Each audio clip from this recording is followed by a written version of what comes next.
প্রিয় এসএসসি শিক্ষার্থীবৃন্দ, তোমাদের হিসাব বিজ্ঞান বইয়ের ষষ্ঠ অধ্যায় জাবেদার ধারাবাহিক ক্লাসে আজকে আমাদের ক্লাস হচ্ছে বিক্রয় ফেরত জাবেদা নিয়ে। অর্থাৎ এই ক্লাসে আমি তোমাদেরকে বিক্রয় ফেরত জাবেদা নিয়ে A to Z সব কিছু শিখিয়ে দিব। এবং যদি বোর্ড পরীক্ষায় তোমার বিক্রয় ফেরত জাবেদা থেকে কোনো প্রশ্ন আসে, তুমি যাতে ইজিলি সলভ করতে পারো সেটা একটা উদাহরণের মাধ্যমে তোমাদেরকে আমি সরাসরি একটা অঙ্ক সলভ করে দেখিয়ে দিব। এই ক্লাসটা দেখার পরে তোমার বিক্রয় ফেরত জাবেদা নিয়ে আর কোনো সমস্যা থাকবে না। চলো তাহলে ক্লাসটা শুরু করা যাক। শুরুতে আমরা একটু দেখি বিক্রয় ফেরত জাবেদা কী এবং কেন আমাদেরকে বিক্রয় ফেরত জাবেদা প্রস্তুত করতে হয়। দেখো, বাকিতে বিক্রিত পণ্য, বিক্রিত মানে হচ্ছে আমি বিক্রি করছি, আমি এখন একটা প্রতিষ্ঠানকে, এই যে মুসলিম বাজার, এটা হচ্ছে একটা প্রতিষ্ঠান, এ হচ্ছে বিক্রি করছে। বাকিতে বিক্রিত পণ্য কোনো কারণে, যে কোনো কারণ হতে পারে, এগুলো আমরা বিস্তারিত বলতেছি। দেখো, কোনো কারণে ফেরত আসলে তার জন্য বিক্রয় ফেরত জাবেদা প্রস্তুত করতে হয়। যে কোনো কারণে ফেরত আসতে পারে, হতে পারে ফরমাইশ অনুযায়ী না হওয়া, ড্যামেজ হওয়া, ঠিক আছে, অথবা গুণগত মান খারাপ, অথবা মেয়াদ উত্তীর্ণ পণ্য তাদেরকে পাঠাইছে যেন ফেরত দিছে। বিভিন্ন কারণে প্রতিষ্ঠানে পণ্য ফেরত আসতে পারে, বিক্রি হয়েছে সেটা আবার ফেরত আসছে। ক্লিয়ার? যে কোনো কারণে আসতে পারে। তো আসলে তার জন্য আমাদেরকে বিক্রয় ফেরত জাবেদা প্রস্তুত করতে হয়। ঠিক আছে, যেহেতু বিক্রয় ফেরতের ফলে দেনাদার কমে যাবে, এই মিস্টার দেনাদার কমবে। মিস্টার দেনাদার কমবে কারণ হচ্ছে যখন আমি বিক্রি করছিলাম তখন দেনাদার হয়েছিল, ডেবিট হয়েছিল। এখন যখন এই পণ্যটা আবার ফেরত চলে আসছে, তাহলে আমার তো অ্যাকচুয়ালি দেনাদার অত টাকা নাই, তো কমে গেছে না?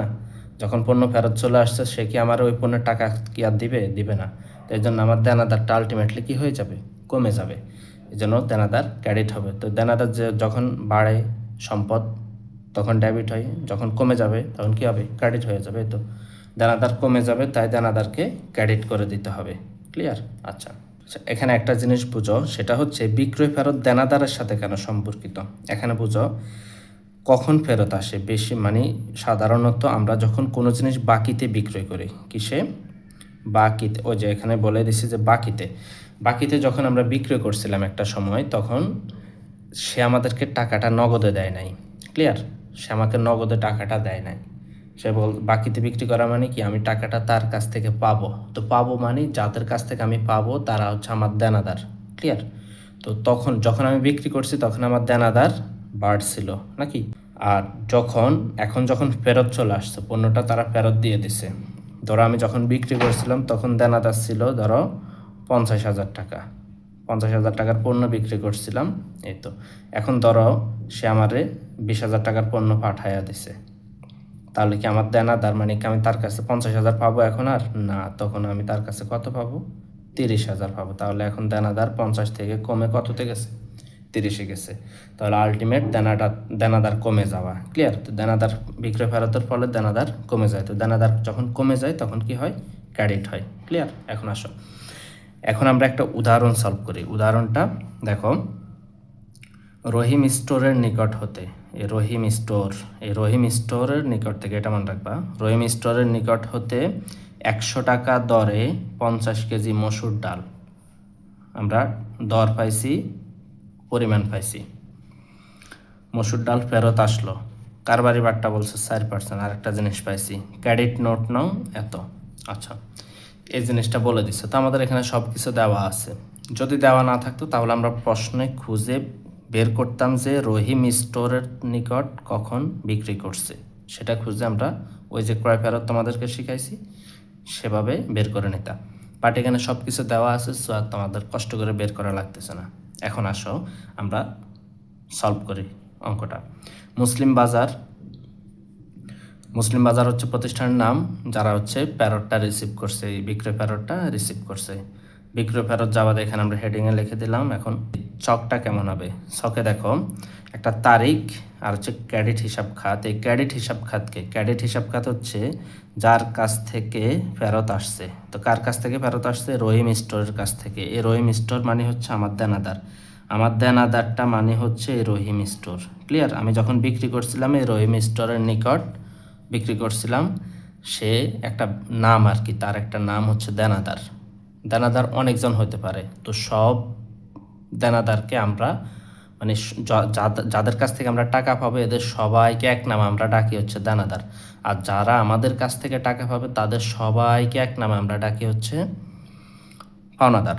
ঠিক আছে, তো দেনাদার শুধু রহিম স্টোনের এরকম না, আমি যত জনের কাছে সেল করব, বাকিতে সেল করব, সবাই আমার দেনাদার। ক্লিয়ার? তো এই দেনাদারের একজন হচ্ছে রহিম স্টোর। তাহলে যখন আমি বিক্রি করছিলাম তখন সে হয়েছিল কি ডেবিট, এখন যখন সে আমাকে আবার রিটার্ন করবে মানে দেনাদার হিসেবে যখন সে আমাকে আবার রিটার্ন দিচ্ছে তখন সে হবে কি ক্রেডিট। তাহলে এখন ক্রেডিট হিসাব খাত কে হবে? রহিম স্টোর হবে। ঠিক আছে, আর এখানে ক্রেডিট নোট নং, তো এই ক্রেডিট নোট নং এখানে আমরা বসায় দিব। সূত্র যদি এখানে কোনো সূত্র ক্লু দেওয়া থাকতো সেক্ষেত্রে আমরা সূত্রটা এখানে বসাতাম, বাট এখানে কিছু দেওয়া নাই, এই জন্য আমরা এখানে একটা টিক দিয়ে দিব। আর এখানে দেখো, এখানে আমরা জাবেদা করে দিচ্ছি বিক্রয় ফেরতের জাবেদা। তো বিক্রয় ফেরতের জাবেদাটা কি? বিক্রয় ফেরত হিসাব ডেবিট, দেনাদার হিসাব ক্রেডিট। আমি বারবার বলতেছি এটাকে মিলাবা হচ্ছে, এটা ছিল বিক্রয় ফেরত, কখন আসছে, কিসে থেকে আসছে? বিক্রয় থেকে আসছে। ক্লিয়ার? তাহলে যখন আমি বিক্রয় করছিলাম তখন বিক্রয় ক্রেডিট হয়েছিল আর দেনাদার ডেবিট হয়েছিল। এখন যখন পণ্যটা ফেরত আসতেছে তখন আমার কি হবে? দেনাদার ক্রেডিট হয়ে যাবে, মানে দেনাদার কমে যাবে। আর বিপরীতে আমার কাছে বিক্রয় ফেরত হিসাবে আমার কাছে কি আসতেছে? বিক্রয় ফেরত হিসাব ডেবিট। তাহলে বিক্রয় ফেরত হিসাব ডেবিট, দেনাদার হিসাব ক্রেডিট। এখানে আমরা কি বলবো? টাকা। এটা মূলত হচ্ছে টাকার কলাম। ক্লিয়ার? এই তো, এখন তাহলে আমরা একটু সলভ করি। এখানে কোনো তারিখ দেওয়া নাই, তো এখানে তারিখের ঘর ফাঁকাও রাখতে পারো অথবা 1 নাম্বার দিয়ে দিতে পারো। এখানে কোনো তারিখ দেওয়া নাই, নর্মালি তারিখ দেওয়া থাকবে, বাট এখানে তারিখ দেওয়া নাই, তারপর তোমরা একটা তারিখ দিয়ে দিবা। এখানে এখন আসো ক্রেডিট হিসাব খাতকে। ক্রেডিট হিসাব খাত হচ্ছে রহিম স্টোর। ক্লিয়ার? এ তো সোজা একদম বসায় দিবা। ক্রেডিট নোট নং দেওয়া আছে 1134, সূত্র কিছু নাই, সূত্রের কলাম আমরা টিক দিয়ে দিলাম। ক্লিয়ার? তারপরে এখানে এখন হচ্ছে আমরা অ্যামাউন্টটা বসাবো, টাকা। তো টাকা আমরা এখানে একটু বের করে নিই। টাকাটা বের করে দেখো, 100 টাকা দরে 50 কেজি, এটা হচ্ছে ফেরত দিছে। 100 × 50, 5000 টাকা।